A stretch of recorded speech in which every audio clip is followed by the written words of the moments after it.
the first time I'm receiving compliments. For the first time? Oh yes, because me, I am always a very frank man. People have been complaining about UBC, about pictures, about, you are getting me, about content. But this time, I'm getting more of compliments than complaints. And me, I was very happy.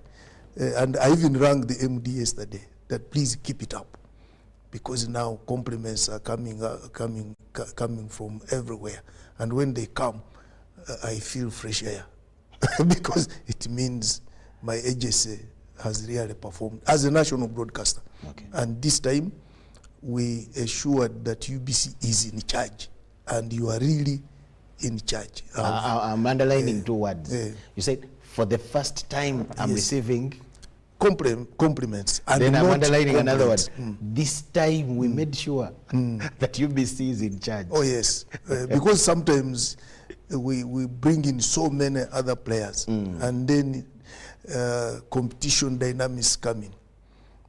And I will not go deep into that, because for you are in the sector, you know what it means. Yes. And sometimes the national broadcaster gets overshadowed, but this time they were fully in charge, and they have done very good work. And that one is actually a visibility issue, because Uganda now, all the cameras are on Uganda, international TVs everywhere. And I think we are doing well, because when you go to both the local media, international media, whether electronic or print, everywhere it is NAM. And that visibility we are doing very well. Then automatically the economic part of it, people have started getting money, because delegates are here, they are spending.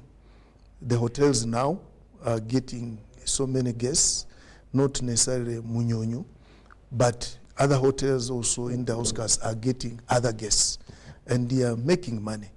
Obviously, they are eating food, so Nakasero market is also busy, Kalero market is busy supplying food. You have heard from the tourism angle. There are some delegates who came before, and they visited all the tourism points in the country.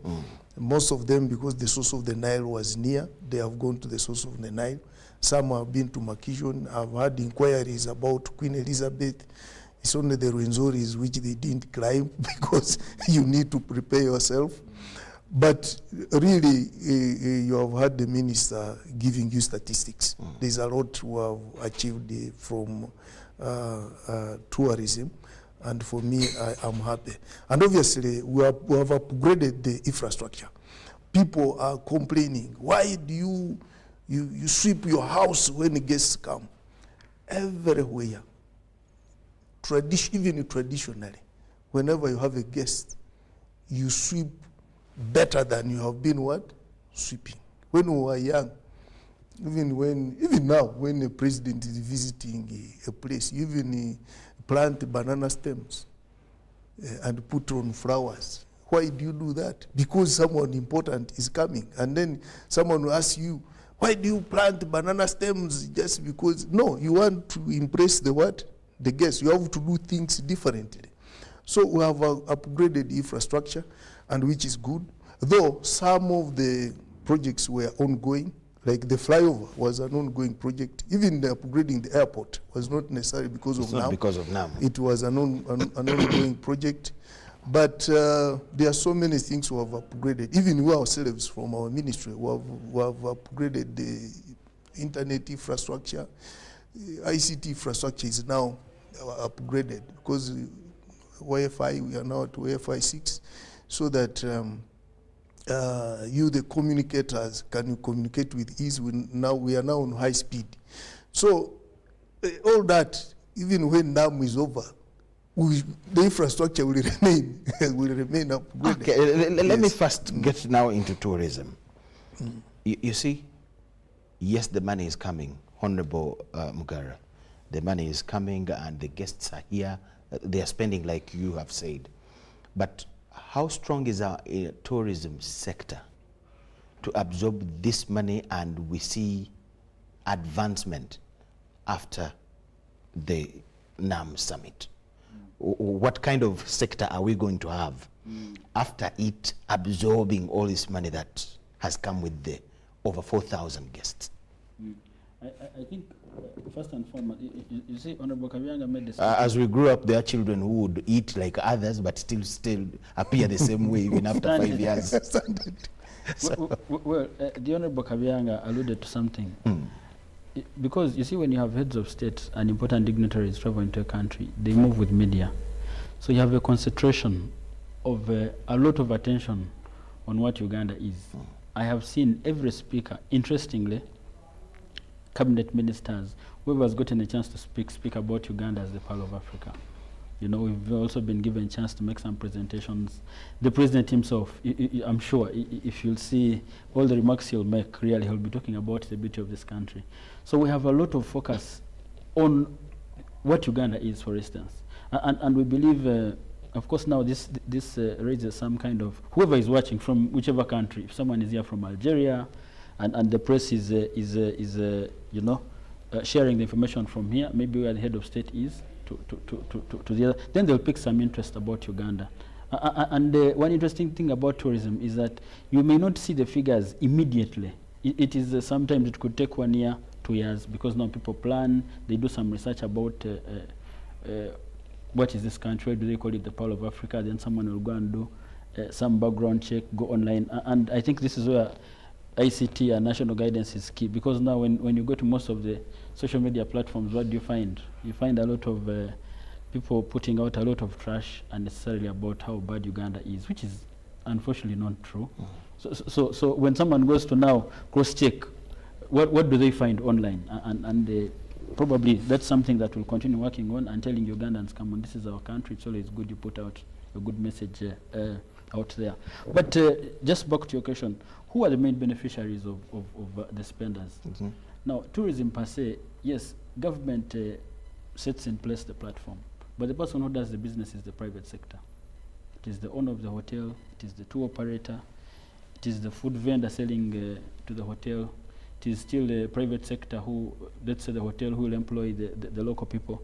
So when this money comes in, yes, of course, we'll get some money, visa fees, some taxes on whoever goes and buys a beer. You know, Kampala has the best nightlife in Africa, I would say. I don't know if people don't talk about that. So those small taxes that are paid by the visitors, that's what government takes on the side. But then there is direct money that goes now to the private sector. How they choose to invest it is no one's business. What matters the most is that it will be foreign currency that will have come into the country, therefore contribute to the development of in terms of policy, how strategically positioned is our tourism sector to enjoy this money and even have fruits after it, after the summit? Well, first of all, because this man will get the money from people that will have accommodation in his hotel, somebody will sell a beer and all that.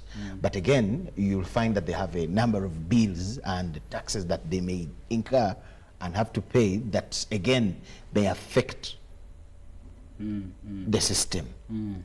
No, how are we strategically positioned, and how can we check, do we check that as a country? I understand what you're saying, and that's what I'm saying.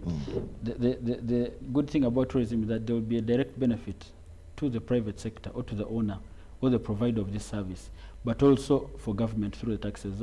Everyone in the sector knows how much they have to pay in terms of VAT and the rest. So over time, but just to say this, first of all, where we stand as the Uganda's tourism sector, and I want to thank government, because now, for instance, and this is what we are telling the visitors that are visiting us, we have now developed our infrastructure better. We can have people visit. If someone wants to go to Kidepo now, it's just a few hours. You can jump onto a plane. We have an aerodrome there. If you want to go to Kisoro and do gorilla trekking, you can still fly. Actually, in a day, someone can go and then do the trekking, and the following day fly back for the guests. And we've also agreed with most of the hotel owners, for instance, to allow the private sector, especially tour operators, to go and sell their packages to the different guests sleeping at the several accredited hotels.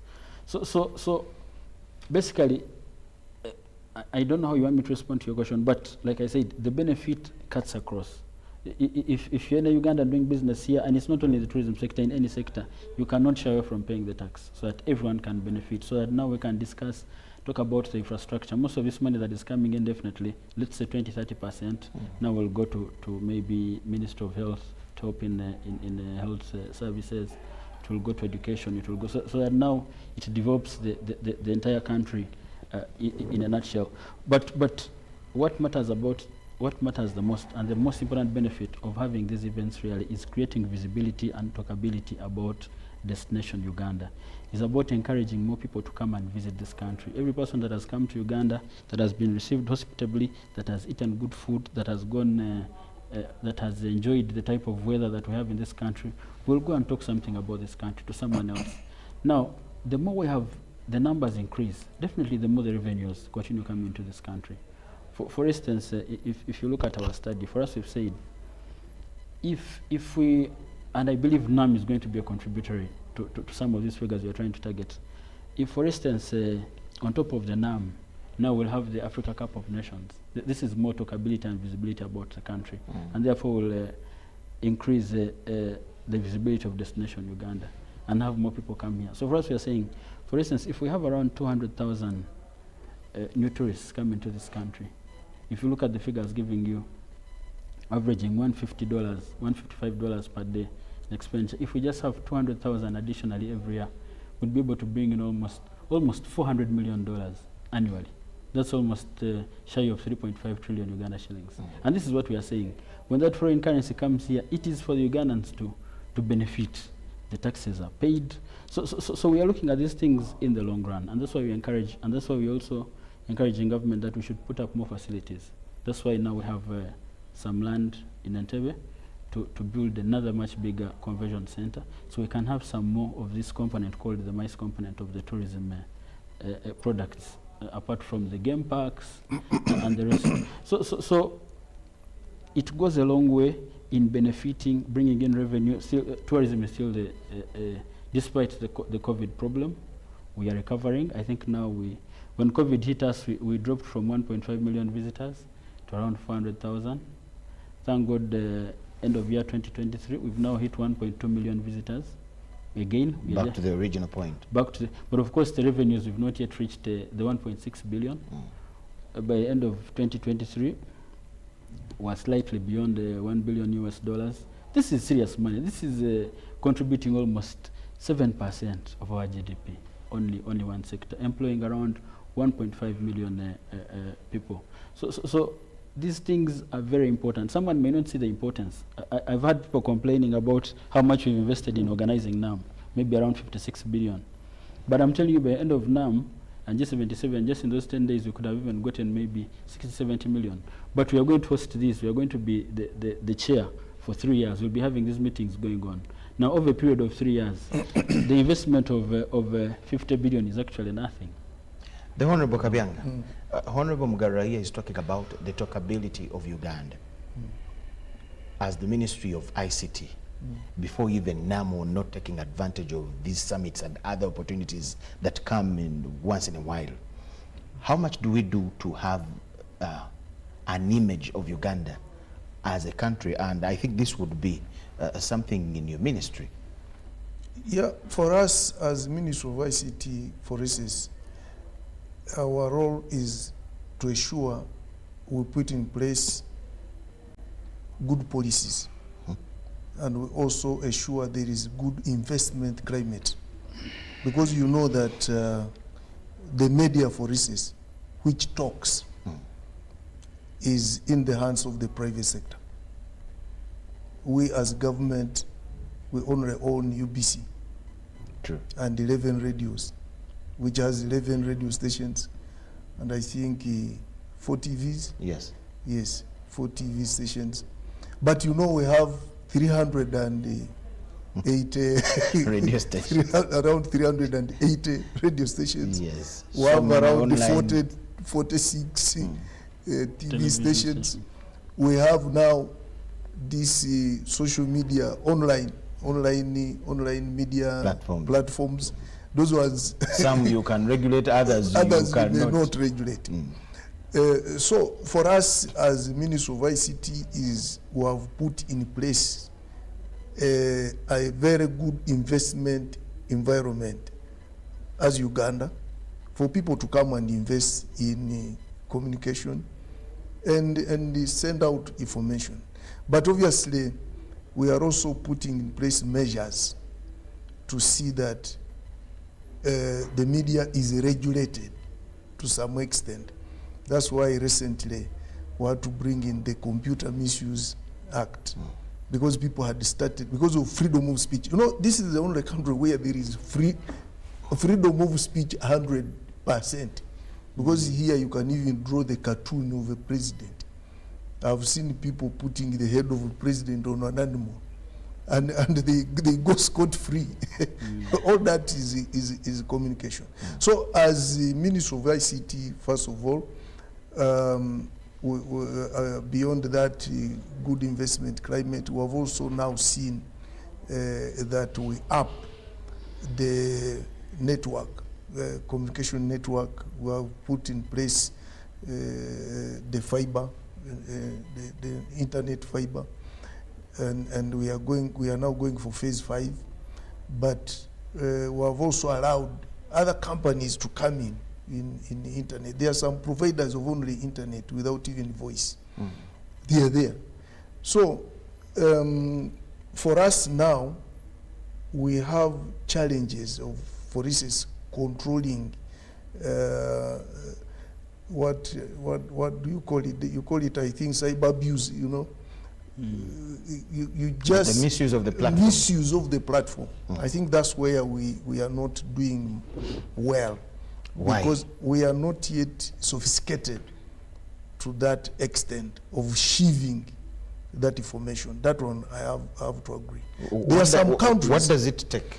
It takes a lot of technology and it needs a lot of investment. There are some countries where whatever someone produces has to be sheathed, and the government controls what will go out. So even if you post something, even on your own platform, it will go through a system of sheathing. And if they think it is negative, it is dropped. It can't go beyond you. There are some countries, like if you have gone to United Arab Emirates, you cannot release any information anyhow. Not at all. You can't even make a voice call on WhatsApp. Not at all. So all that is managed. But for us, we are still liberal on that, but not that we really want it as such, but we haven't got that sophisticated system, but which we are developing if people continue abusing the space. But for now, we have really, I can say, I commend Ugandans. They are really posting good information. Though also there are some funny ones, like my minister the other day, I think, talked about people should smile. that at least you smile to guests. But they just some are making fun of fun of that. I saw someone even clipping the cheeks to ensure they smile. To ensure forcefully smile. Those ones are also there. But because we are a liberal country, we are not going to that. But at least there is a lot of positive information that is circulating, which is so good. And that's why I've commended UBC, because you have given information. I've followed you this morning. I've seen you have brought in so many dignitaries, and you have balanced, because I saw a UPC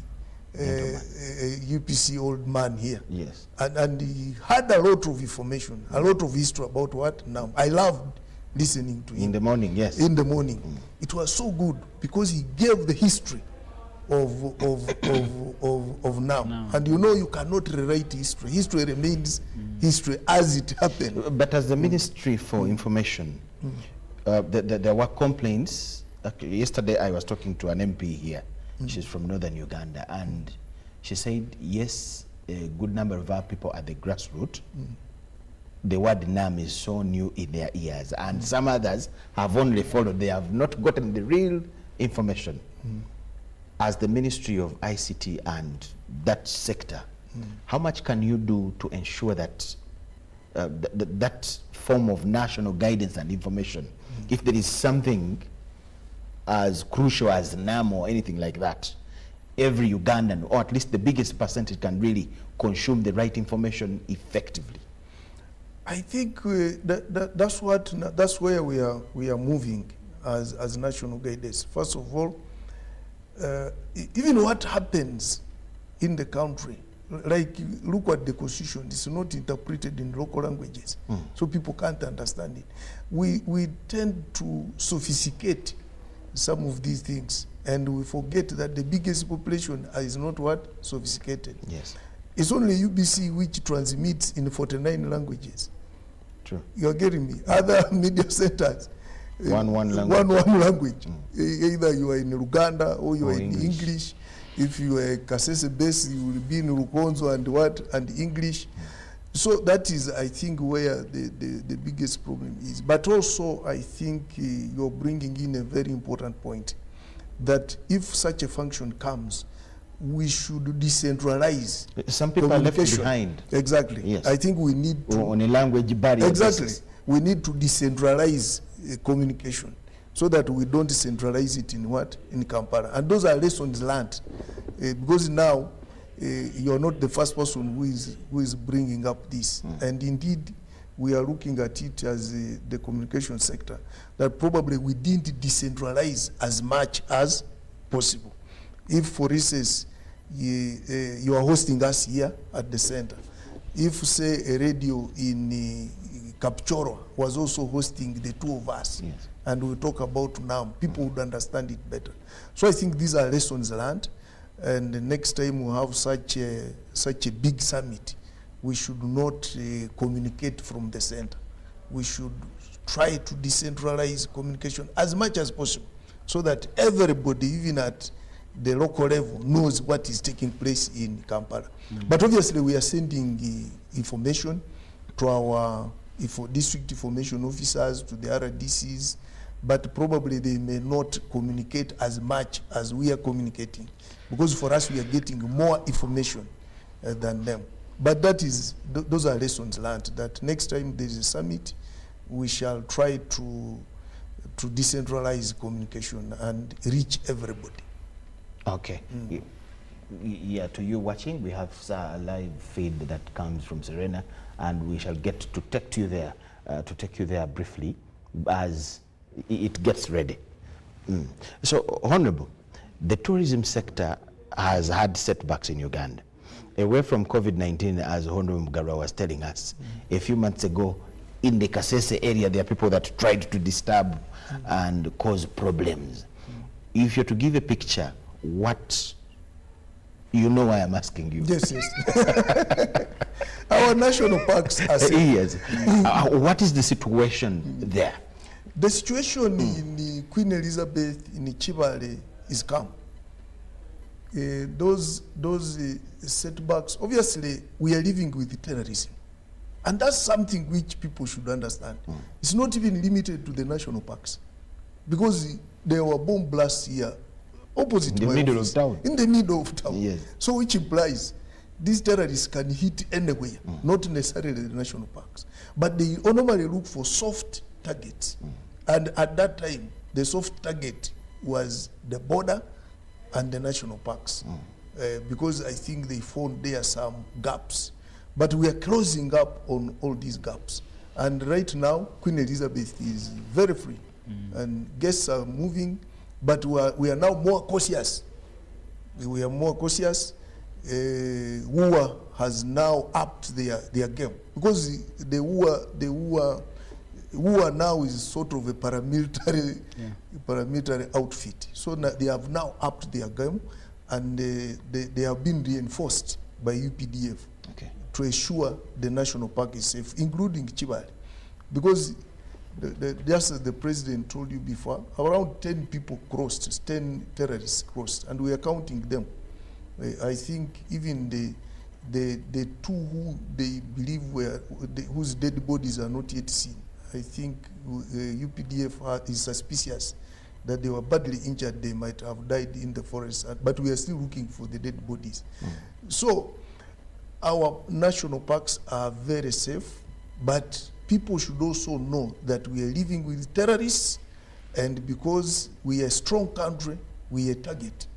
You should know that we are in Somalia fighting terrorism, and therefore terrorists are targeting us. We are in Congo chasing them. So those when they get pressure in Congo, they sometimes escape to come and cause mayhem here. And the terrorist can be only one, and he causes mayhem. But luckily enough, our security organs are up. There are some people who are now saying, but why security everywhere on the road? No. For us, we know as a country that we have so many enemies, and those enemies, they aim at making headlines. They even don't have any ideological agenda. For them, they aim at making what? Headlines. So that's why there's a lot of security along the roads to ensure our guests are safe. So with the tourism, anybody who wants to go to any part of Uganda, the national parks are safe. But tourism is not only about national parks. I think also people should understand that. Because people think it must be about national parks. The source of the Nile is not in the national park. And it's one of the most important and probably something which is too historical that everybody's dream in the whole world wants to know where the source of the longest river. Yes. So it's there. But there is also agricultural tourism. There is mining tourism. Now there is, I think, community tourism. People are even making treks in villages. You can go to the cattle corridor, for instance. The other time when we were in Changwanzi, we moved along the cattle corridor. There is always something that can attract an eye. A lot of things. My cousin is married to a Korean, and when he brought her here for a visit, one thing that attracted the woman was a goat with his kids. She could not leave home because she was looking at that was already tourism. Exactly. She was there enjoying that. She was there enjoying it. She had never seen a goat, and a goat which has what? Kids. And whenever they were suckling, she would just be there and take videos. So tourism is broad. It's not only about what? National parks. There's even night tourism.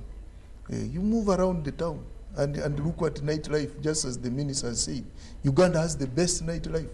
And the one Muzungu recently was telling me he came for ICT issues. Yeah. But he told me he has never seen happy people like Ugandans. Because everywhere you see people happy. And for him, he enjoyed it. He slept here for 2 extra days. To look at the nightlife. In fact, I'm going to something in line with national guidance. Preparing us for these opportunities, because you highlighted how now NAM comes with a lot of opportunities, especially in the tourism area, and it is all true. But do you prepare us as a country well in order to get ready for such an opportunities when they come in? For example, NAM is here, people that have such things that these guests would go to look at. How ready are they in order to tap into opportunities that come with this summit, for example? Because after NAM, like you said, Honorable, after NAM, some other big thing may come up. But as a country, how would you prepare us in case there are such opportunities? Anything in my compound can be tourist attraction. But how do you prepare us? And actually this one also concerns him as national guidance. How do you prepare us to look at what we have in our country as anything that can be of use to a guest or anyone foreign in our land? Maybe let me start from where my colleague Kabyanga, the question that you asked to do with insecurity, the issues in... First of all, the tourism business is global, is not only unique to Uganda. Killings happen in almost all countries. If you see what has been happening with our neighbor just here, maybe in Kenya. If you look at America, America is 5 times more unsafe than Uganda, if not even 100 times more unsafe than Uganda. If you go, so these things happened. The only issue is how we choose to communicate them. Are we doing it in an alarmist manner? Because terrorism is something we are managing. This is one incident out of probably one full year. So these things are not unique to us, and the tourists know. What we did and what we do as government, like what Honorable Kabyanga, is just to intensify the security and like to add on his words, I want to assure anyone, whether Ugandan, and even the figures speak for themselves, because we have been improving despite the threats. If you look at our figures of let's say 2019, the visitations to the parks, when there was actually even no incident of terrorism then, or any attacks, we maybe had around 360,000 people visiting the national parks. That is pre-COVID. If you look at 2022, of course, despite the COVID period where we went down, we almost had no visitations, but 2022 we surpassed the pre-COVID numbers. We went to around 360,000. We've ended 2023 at around 380,000 visitors. Despite these challenges, the numbers are growing. If you look at, for instance, Uganda Wildlife Education Center, which we usually call most people know it as the zoo. Zoo. WEC. If you look at the pre-COVID numbers, 2019, which were the biggest, all these numbers I'm telling you, even the ones of visitations to the parks, those were the biggest then in 2019. Now we have surpassed them, they're historic, despite all these challenges, and maybe I'll share why. So if you look at WEC, for instance, in 2019, the highest visitation they had was around 380,000 people visiting the zoo. We were hit. Now it went up in 2022. We went to around 480,000, an increase of almost over 100,000. We've ended 2023 at now 600,000, twofold in just a period of. So this shows the confidence, and it's mainly as a result, of course, of how we communicate and the information that we put out there. Maybe the comparison of the what we sell, what we have to sell to somebody's eyes, and what would scare him. The margin is really big. Is really, yes. Yes, somebody will come to see our gorillas, whether they are bullets or what. And that's what I started with. That listen, these problems are global. How we choose, how UBC decides to put it out there. For instance, we had an Ebola scare here. It really hit us somehow. But how do you communicate? Do you say that now there is an Ebola outbreak in Uganda, yet there are only 2-3 cases? No, that means it's still something that can be managed. Maybe it's in a particular region. So what most countries do is, if there is any kind of unfortunately bad incident that they can manage, they choose to communicate it in a manner that is not alarmist. Okay. So that should also be the strategy, even for we the Ugandans, the individual Ugandans ourselves, because this is Uganda. It is our country. How we choose to portray it finally, of course, affects us. Let's say the tourism sector is employing around 1.5 million people. Our brothers, our cousins, our aunties are all there, working in restaurants, working in buying the local food. So how you throw information that tarnishes it can affect the entire value chain. That's what I'm telling you. If we are bringing around there is something Honorable Kabyanga is talking about, and I would love to bring it in. As the ministry or the people managing this sector, how do you manage? There would be smaller things in our view, yet maybe actually tourist attraction. I was actually. He's telling you of a goat. I've also seen somebody. I've driven with a European along towards Mulago, and the most interesting thing in the days he spent in Africa, there were vendors with butunda and what. This was too interesting to this person. So as the people managing this sector, how are you handling these things that look too normal to us, yet very strange to these guests? Actually, I was getting there, but let me conclude with that. Now, okay, maybe to say, first of all, I think we need to understand who is a tourist. A tourist is any individual who leaves their normal place of abode where they stay and goes and stays elsewhere for more than 24 hours. If someone leaves Kampala and goes to Masaka and you stay there for more than 24 hours, yet it's not your normal place of stay, you now qualify, you qualified as a tourist there. Whether you have gone to see a witch doctor, whether you have gone to whichever it is, you're now qualified as a tourist. So I think that answers what you're saying. So if someone comes here for whichever business, as long as he falls in that category of staying somewhere. So I mean, anything attracts people. Anything can be of a certain interest. How do you categorize those things? You see, an engineer will come here, and what you look at as a microphone, he has a name. Those would be normal things to us who live with them every day. How do you categorize them in the tourism language? Because you see, all of them are already categorized. For instance, if you look at what we sell the most, or what is sold globally, if you look at culture, for instance. Now, if you went around over the 56 tribes that we have, each one has its own kind of culture. Very unique from the other. We sell food, and it is unique. People, I know of a place called Chigarama, I think in Bushenyi. I used to have my young brothers who used to tell me they used to drive from Kampala to go to Namaojola and eat chicken and drive back. You understand? So it could even be for food. For you, what you see as ordinary is something non-ordinary to someone's eye. So if the Mzungu comes and appreciates a goat, so for us what we are saying is that as long as he qualifies, as long as he goes out there, he can stay for that period of time, and then definitely, so there are different categories. If you want, you can do wildlife. If you want, you can do agriculture. You can go and see what Frank is doing in Mburara. If you want to, whichever it is, religious tourism, we have the Uganda Matters here. So it is broad-based, and countries sell according to how strong a product they have developed. That's why some are doing medical tourism. If you go to those countries that are advanced in health, like India, some are doing even marijuana, cannabis tourism, you know, in those countries that have managed to make it legal, but also find a way of controlling it. So anything can be a product.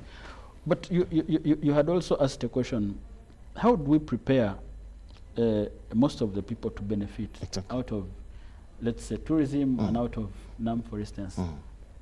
Now, it may not be NAM. AFCON is here, 2027. AFCON. How do you prepare us? How do you prepare those that have something to sell that is tourism in nature? Those of us who may also join the bandwagon as the people managing the sector. How do you prepare us? Now, just like any other business, of course, not all of us can do tourism.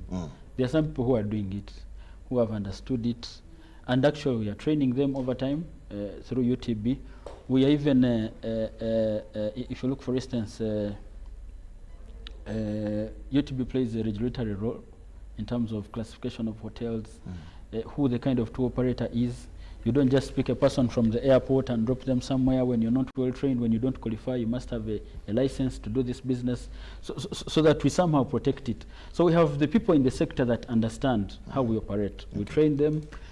Let's say, for instance, like the NAM I'm telling you, most of them are partly participating in the B2B engagements that has been taking place on the sidelines, maybe in Serena, and they are discussing business. Most of them that are the hotels that we've advised most of the hotel owners to see how they have them host them so they can also sell their products with this. So those that are in the sector are well prepared. Have been, for instance, in NAM, they've had some representation through their organizations, and the tourism sector here is structured in that almost all the members are in organizations. The hotel owners organization, the tour operators, the tour guides, all of them are somehow clustered. So we usually find a way of dealing with them. Right from for instance, let's say NAM. NAM is usually for the big players. That's why only a few hotels, even in Kampala, would qualify to host most of these dignitaries. We go, they are visited, they are classified. Some may not be able to host, but of course I know there are so many people that might be working with NAM that may not be able to go back and sleep in their homes, that now can sleep in the peripherals or in the other hotels. If you look at maybe the hotels where I come from, around Port Potro, or in the Kasese area, or somewhere in Karamoja, it is okay. Whoever's come here for NAM will create some marketing. If someone travels now from Kampala, maybe when a visitor comes and he gets to you there and you're offering a good service. So this is a competitive sector. If you're giving something good, Honorable, I had forgotten as we wind up.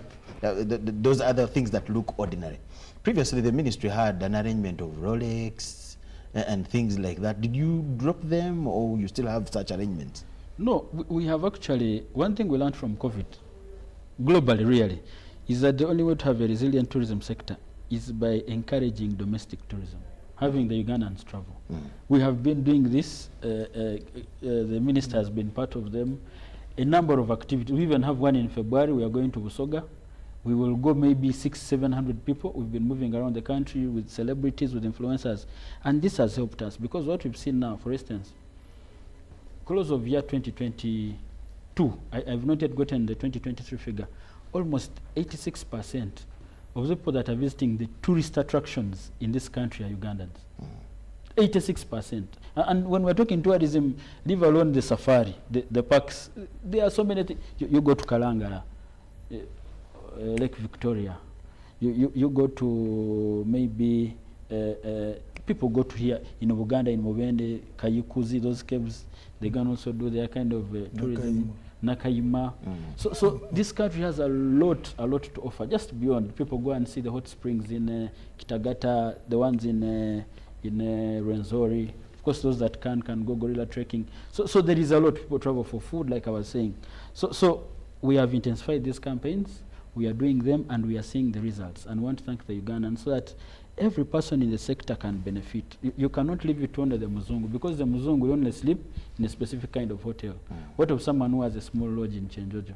What of someone who has like a small hotel of 40,000 in Arua? How does he benefit? From you, remember, like we said, as long as you live here, you go to Arua for more than 24 hours, you are a tourist. You're a tourist. So we are seeing how we do, how we do. So I have two tourists in this studio, because you people don't stay here. Honorable, I want to wind up with you on the issue. It's related with national guidance. You talked about how we brand our country, and he also mentioned it. The comments we make on the social media platforms, some affect the country negatively or positively. What is your say to that, and what would be your message to anyone that deserves or needs it? Probably, before I go to that, I think where we have not done well, we say organizing these conferences, is what in some countries they call homestay. Because some people don't want to stay in hotels. They may come and they want to stay in a home. But I think somehow we don't prepare our people well to organize homestays. Because me, I've gone to several conferences and I stay in people's homes. I've been to Korea, and then one time I was in the US, and you were hosted in people's homes? In a home, and I paid. Okay. Not for free. Like nyege. Exactly, I paid.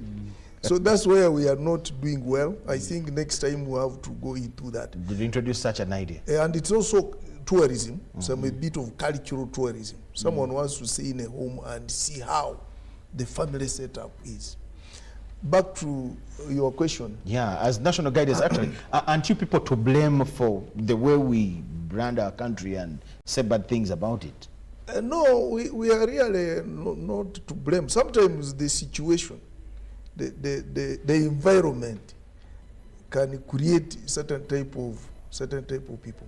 But now we are developing what we are calling the national guidance policy, and with it we are going to develop what are our values as Ugandans. We need to know what identifies us as Ugandans. What are our values as Ugandans? Not just we have values, but have we ever documented those values, that as Ugandans, this is what we are? If we are calling ourselves the Pearl of Africa, are we proud of that pearl? Do we understand what pearl means? What the Pearl of Africa means? Because you go to America, and the Americans will say, we the American people. No. And the way even is saying it, you look at the lips, it's a very strong statement. We the American people cannot do this. And it's a very strong statement. So I think as Ugandans, we also need to identify ourselves with our values and then we love those values. But sometimes as Ugandans, I think the only time, probably one of the times I've seen us united is probably during football. Okay. If our country is involved, the pain is facing anyone. Exactly. We are all behind them. You just see everybody. Games, football, like even athletics. I saw the other time Chiprotik. That's one thing which I watched when Chiprotik won the gold medal. It was celebrations everywhere. But sometimes we get derailed by small differences, and we forget that we are Ugandans, and we forget that we have a lot of good which can bring us together. But all that, it needs a bit of ideological orientation. Okay. And this time I'm talking about national ideological orientation, not party. Because when I talk about ideological orientation, then Michael will think about NRM ideology. No.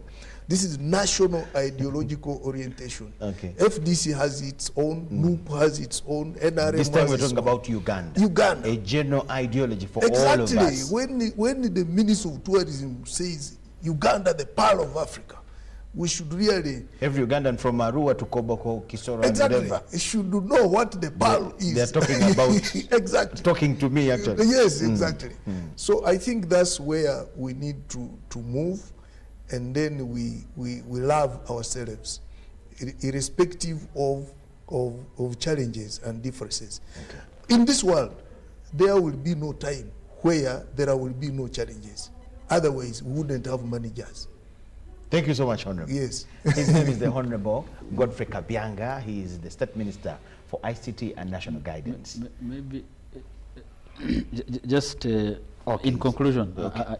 I just ask. Fine. Mine is just to ask the Ugandans out there, those that have moved around Kampala the last 2 or 3 days. I think it's a very beautiful Kampala now compared to what we had before.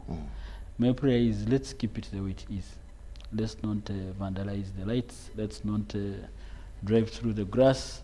We want Kampala to stay this beautiful so that everyone can talk about the pearl.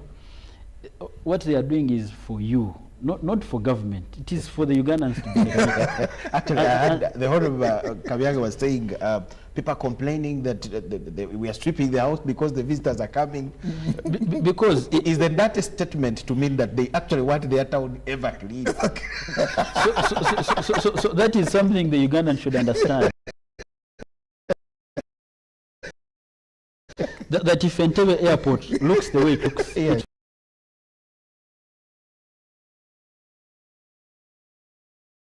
Beautiful. Let's guard it jealously. For me, if I find someone going through the grass and I'm stronger than him, I'll get up I can't do it. Because honestly, I wouldn't want to see, because it just doesn't make sense. If he's stronger than you, you make an alarm. I will have other people join me. So, thank you so much, Honorable. Yes, we had 2 ministers here. The Honorable Mugara Martin is the State Minister for Tourism, and the far left is the Honorable Kabyanga Godfrey, State Minister for ICT and National Guidance. Yes, we had a discussion here briefly to do with tourism and national guidance in line with the Non-Aligned Movement Summit 2024, the 19th edition that Uganda is hosting since yesterday, and we are still following up on the activities. Now, we'll take you to Entebbe International Airport at the VVIP, where my colleague Robert Onyango is smartly dressed and standing to give us an update. We must have registered a number of arrivals there, and let us have him. Yes, Robert Onyango. Thank you, my comrade Jordan Lukomwa, back there at UBC along Nile Avenue at the Broadcast House. Yes, I'm by the names of Robert Onyango, as you rightly said, and I'm coming to you live from Entebbe International Airport. Here, I'm stationing at the VVIP section. Many of you prefer to refer to this place as the old Entebbe International Airport, and the beauty and synonymous about it is like that this is where the president of this country, Uganda, gets in and out of the country. But today we are not talking about the president's return or traveling, but we are giving you the live updates in as far as the Non-Aligned Movement Summit is concerned, and particularly today, Tuesday, There is no business here already at the international airport. This is the section of the VVIP. But we believe that come tomorrow Wednesday, we'll start receiving dignitaries ranging from heads of delegations and presidents of different countries who will be jetting in the country to take part in that arrangement.